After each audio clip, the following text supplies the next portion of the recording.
touchdown, interception, or is it just all the hype? Did you know that NCAA football players are not even paid by their colleges? Let's be honest, the NCAA is a multi-billion-dollar enterprise.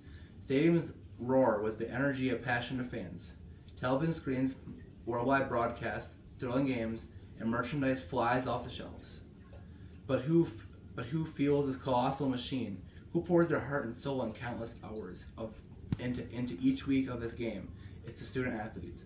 And yet, many of them struggle financially, juggling financial compensation, training schedules, and academic demands, often leaving college with crippling debt. This affects me personally because as an avid NCAA watcher myself, I see how much hard work these athletes put into the sport every day to be the greatest they can be, and seeing them not get paid greatly affects me. Although NCAA athletes are paid in a way, the revenue generated by these athletes is still exploited by coaches and the NCAA.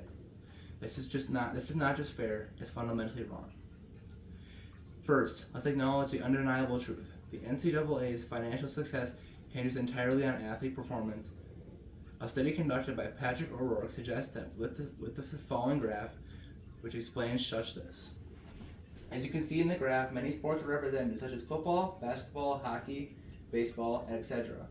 And you can see each average per team, how much generated, and how much each athlete are paid is greatly subsidized. As you can see, football represents 77.3% of all sports, which is the largest generated revenue. But as you look closer at each team makes $14.7 million in total. An average per athlete is around $140,000, which is extremely diminished. Such can also be represented as in basketball, with $3.1 million, but only $218,506 per athlete. It's a little bit better, but it's still not very good. As you can see in the following graph, this differentiation is insane. That wasn't just entertainment, it was the raw talent and dedication of student athletes. Their hard work translating directly into revenue for the NCAA. Every lucrative television contract, every sold-out stadium, every piece of merchandise purchased, they are all direct consequences of their athletic prowess. To claim otherwise is to ignore the glaring reality. These are the engine, the heart, and the very soul of this enterprise, and yet they receive a fraction of the wealth they generate. Second, let's dismantle the archaic myth of amateurism. This adequate notion serves only to justify a system of exploitation.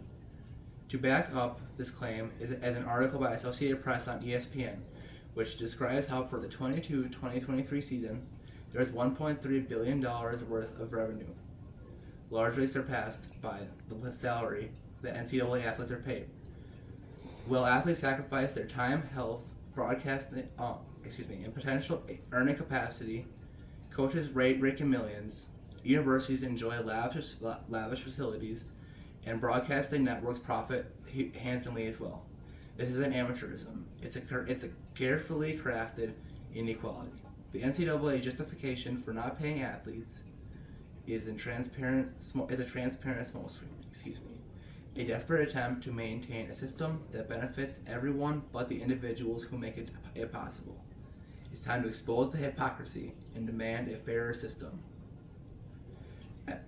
Finally, let's talk about ethics and simple justice.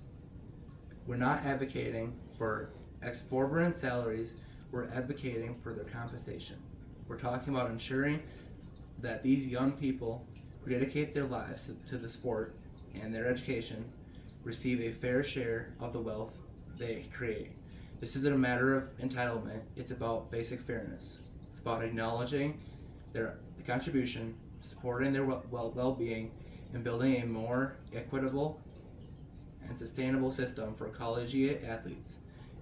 Imagine the difference for compensation could make less student debt, more opportunities, a future free from financial worries. This isn't just about money, it's about investing in the future of these athletes, ensuring they receive the support and resources they deserve.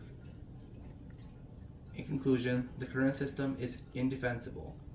The NCAA's enormous profits are directly linked to the athletic achievements of the student athletes. A system that fails to fairly compensate these individuals is morally bankrupt, economically unstable, and fundamentally unjust. It's time for change. It's time for fair compensation for NCAA athletes. It's time to acknowledge that value, to reward their dedication, and to build a more just and equitable future for collegiate sports. Thank you.